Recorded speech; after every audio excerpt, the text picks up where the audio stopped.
ये कहानी है एक आम सी लड़की की जिसने यकीन को अपना हथियार बनाया और नामुमकिन को मुमकिन कर दिखाया। गांव वाले हंसे, सब ने रोका, मगर उसने साबित कर दिया कि हौसला और यकीन से सब कुछ मुमकिन है।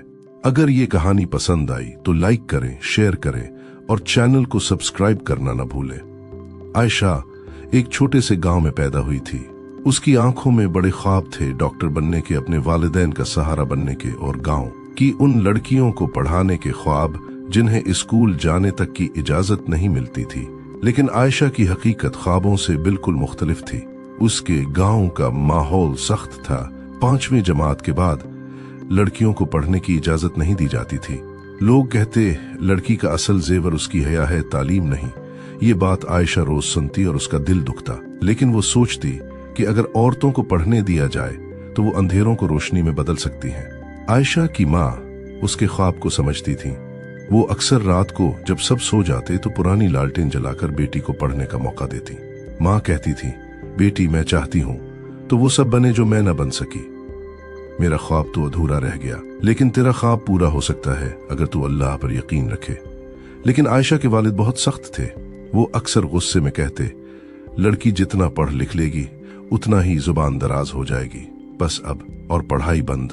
ये बातें आयशा को अंदर से तोड़ देती, मगर उसने हार नहीं मानी। वो खुद को कहती रहती, यकीन ही तो है जो जिंदगी बदल देता है।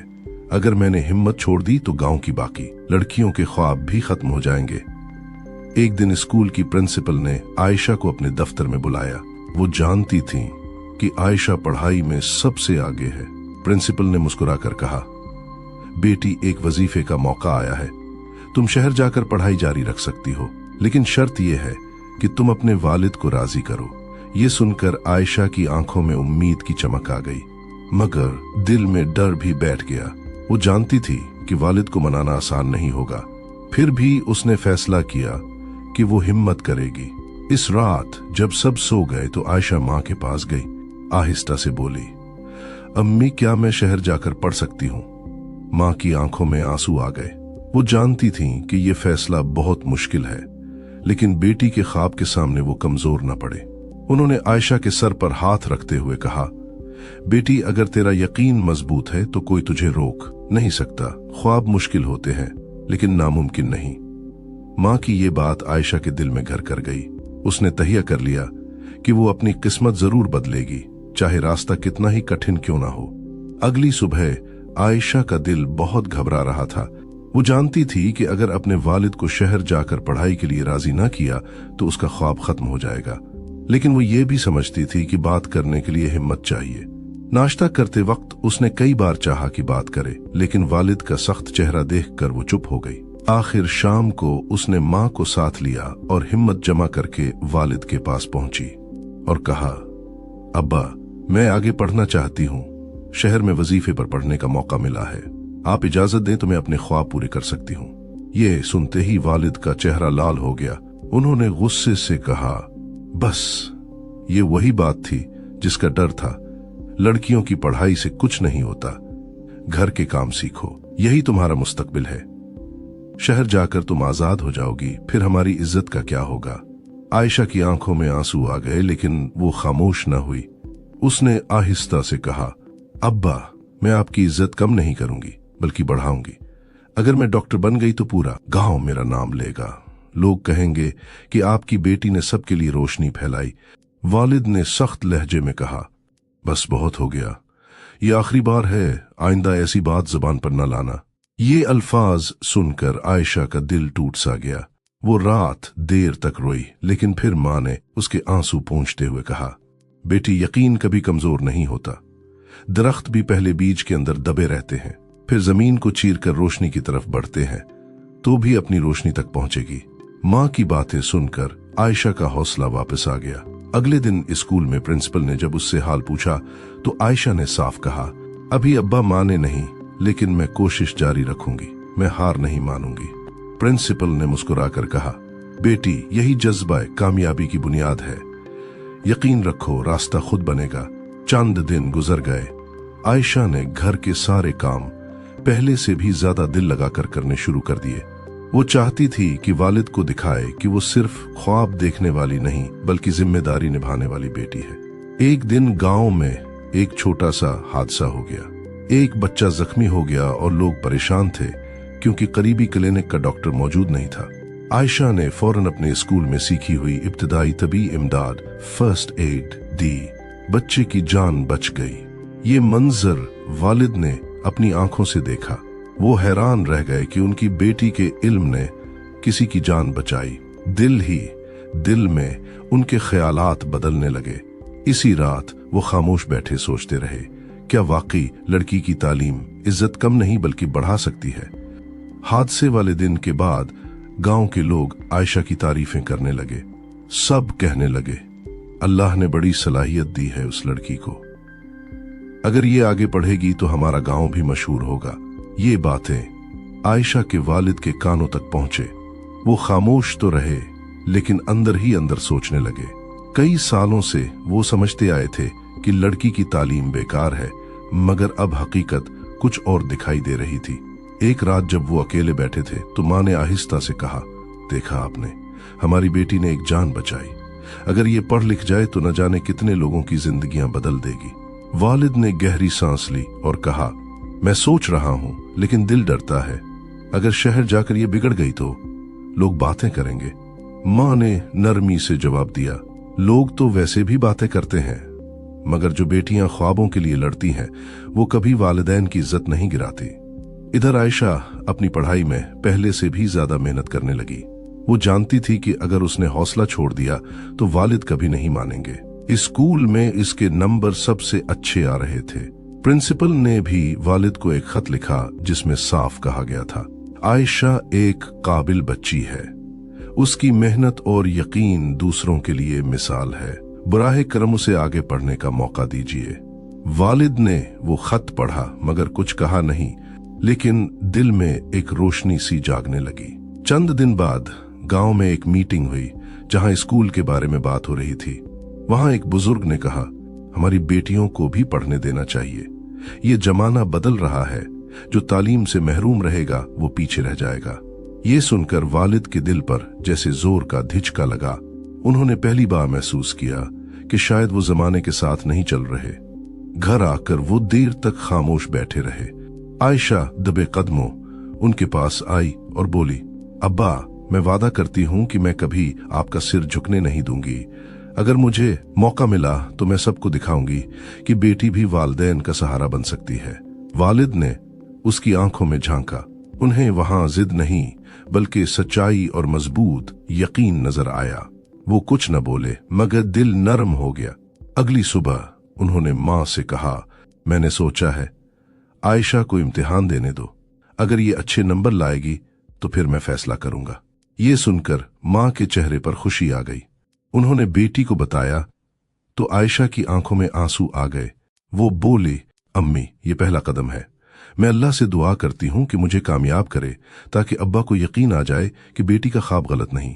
आयशा ने फैसला किया कि अब वो दिन रात मेहनत करेगी। ये मौका उसके लिए जिंदगी और ख्वाब के बीच का पुल था। इम्तिहान करीब आ गया था। आयशा ने अपनी सारी तवज्जो पढ़ाई पर लगा दी। वो सुबह सवेरे उठती, घर के सारे काम निपटाती और फिर किताबों में लग जाती। रात को लालटेन की मध्यम रोशनी में पढ़ते पढ़ते अक्सर आंखें बोझल हो जाती, मगर वो कहती, ये थकन नहीं, ये ख्वाबों की सीढ़ी है।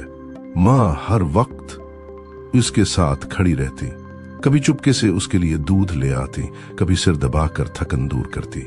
माँ की दुआएं और हौसला आयशा के लिए सबसे बड़ी ताकत बन गए थे। इम्तिहान के दिन गांव के सब लोग हैरान थे कि ये लड़की किस जुनून के साथ पढ़ रही है। कुछ लोग मजाक भी करते, इतनी मेहनत करके क्या होगा, आखिरकार चूल्हा ही जलाना है। मगर आयशा के दिल में सिर्फ एक बात थी, यकीन वाले ख्वाब कभी रायगा नहीं जाते। इम्तिहान के दिन वो सीधी माँ के कदमों में झुकी और कहा, अम्मी, दुआ करें कि मैं अब्बा का मान रख सकूं। माँ ने उसे गले लगाया और दुआओं में भीगते हुए कहा, बेटी, यकीन रख, अल्लाह तेरे साथ है। इम्तिहान शुरू हुए और आयशा ने दिलो जान से पर्चे दिए। हर सवाल में उसे लगा कि जैसे ख्वाब पूरा होने की एक और सीढ़ी मिल गई है। पर्चे खत्म हुए तो उसने सजदे में गिरकर शुक्र अदा किया। कुछ दिन बाद नतीजा आया। पूरे स्कूल में आयशा सबसे ऊपर आई। उसका नाम जिला की पोजीशन होल्डर्स की फहरिस्त में था। गांव में शोर मच गया। लोग कहने लगे, ये तो कमाल हो गया, एक गांव की लड़की ने सबको पीछे छोड़ दिया। प्रिंसिपल खुद आयशा के घर आई और वालिद से कहा, मुबारक हो, आपकी बेटी ने पूरे इलाके में नाम रोशन किया है। शहर की बड़ी यूनिवर्सिटी ने उसे वजीफे पर दाखिला देने की पेशकश की है। ये सुनते ही वालिद गहरी सोच में पड़ गए। पूरा गांव उनकी बेटी की तारीफ कर रहा था। वो चाहें भी तो इस कामयाबी को नजरअंदाज नहीं कर सकते थे, लेकिन उनके दिल में अभी भी डर मौजूद था। शाम को वालिद अकेले बैठे सोच रहे थे कि आयशा आहिस्ता से पास आई। उसने कहा, अब्बा, आपने कहा था अगर मैं अच्छे नंबर लाऊं तो फैसला करेंगे। ये कामयाबी मेरी नहीं, आपके एतमाद की है। मुझे आगे पढ़ने दें ताकि मैं आपका फख्र बन सकूं। वालिद ने लंबी सांस ली। उनकी आंखों में नमी थी। वो धीरे से बोले, बेटी, मैंने हमेशा डर में फैसले किए, लेकिन आज सबने दिखाया कि मेरा डर गलत था। ठीक है, तुम शहर जाओगी, लेकिन वादा करो कि हमारी इज्जत और अपना यकीन कभी नहीं छोड़ोगी। आयशा की आंखों से आंसू बह निकले। उसने वालिद के हाथ चूम कर कहा, अब्बा, ये मेरा वादा है। मैं आपकी इज्जत बढ़ाऊंगी और गांव की हर बेटी के ख्वाब को हकीकत बनाकर दिखाऊंगी। ये लम्हा आयशा के लिए जिंदगी का सबसे बड़ा इनाम था। चंद हफ्तों बाद आयशा शहर चली गई। पहली बार घर से दूर रहना आसान नहीं था, मगर उसके दिल में एक ही बात थी, अब्बा की इज्जत मेरा ख्वाब है और यकीन मेरा हथियार। शहर का माहौल बिल्कुल नया था। बड़ी इमारतें, मसरूफ सड़कें और जदीद तालीमी निजाम। शुरू में आयशा को डर लगा, लेकिन उसने हिम्मत नहीं हारी। वो हर रोज क्लास में सबसे आगे बैठती, हर सवाल का जवाब देती और रात को देर तक मेहनत करती। यूनिवर्सिटी के असातिज़ा भी उसकी जहानत देखकर हैरान थे। वो कहते, ये लड़की न सिर्फ पढ़ने में लायक है बल्कि दूसरों को भी हौसला देती है। आयशा ने वहां भी वही आदत जारी रखी, मेहनत और यकीन। इसका मकसद सिर्फ डॉक्टर बनना नहीं था, बल्कि अपने गांव की जैसी दूसरी लड़कियों को रास्ता दिखाना था। चंद साल गुजर गए। आयशा ने शानदार नंबरों के साथ डॉक्टरेट मुकम्मल की। जब वो गांव वापस आई तो पूरा गांव उसके इस्तकबाल के लिए निकला। वही लोग जो कभी कहते थे, लड़की को पढ़ने की क्या जरूरत, अब उसके लिए तालियां बजा रहे थे। उसके वालिद भी फख्र से सबके सामने खड़े थे। उनकी आंखों में खुशी के आंसू थे। वो बार बार कहते, ये मेरी बेटी है, मेरा फख्र है। आयशा ने गांव में एक छोटा सा क्लिनिक बनाया जहां मुफ्त इलाज होता। साथ ही उसने एक स्कूल भी खोला, खास तौर पर उन लड़कियों के लिए जिन्हें पढ़ने का हक नहीं दिया जाता था। वो हर बच्ची से यही कहती, ख्वाब मुश्किल जरूर होते हैं मगर नामुमकिन नहीं। अगर यकीन रखोगी तो रास्ते खुद बनेंगे। गांव की लड़कियां अब आयशा को सिर्फ एक डॉक्टर नहीं बल्कि रोशनी समझती थी। वो उनके लिए मिसाल बन गई थी। उसकी हिम्मत ने न सिर्फ उसकी अपनी जिंदगी बदली बल्कि दूसरों की जिंदगियों को भी बदल दिया। एक दिन माँ ने उससे कहा, बेटी, याद है मैं कहती थी मेरा ख्वाब अधूरा रह गया था। आज मुझे लगता है कि मेरा ख्वाब तेरे जरिए पूरा हो गया है। आयशा ने माँ को गले लगाया और कहा, अम्मी, ये सब आप और अब्बा की दुआओं का नतीजा है। अगर आप दोनों मेरा साथ न देते तो मैं कभी यहां तक न पहुंचती। वालिद ने करीब आकर बेटी का सर थपथपाया और धीरे से कहा, मैंने देर से समझा, लेकिन सच ये है कि बेटी अगर पढ़ लिख जाए तो वो खानदान ही नहीं पूरे मुआशरे का सहारा बन जाती है। उस दिन के बाद गांव के कई वालिदैन ने अपनी बेटियों को स्कूल भेजना शुरू किया। लोग कहते, अगर आयशा अपनी मेहनत और यकीन से इतना कुछ कर सकती है तो हमारी बेटियां भी कर सकती हैं। यूं आयशा का यकीन सिर्फ उसकी नहीं बल्कि सैकड़ों लड़कियों की जिंदगी बदलने का सबब बन गया।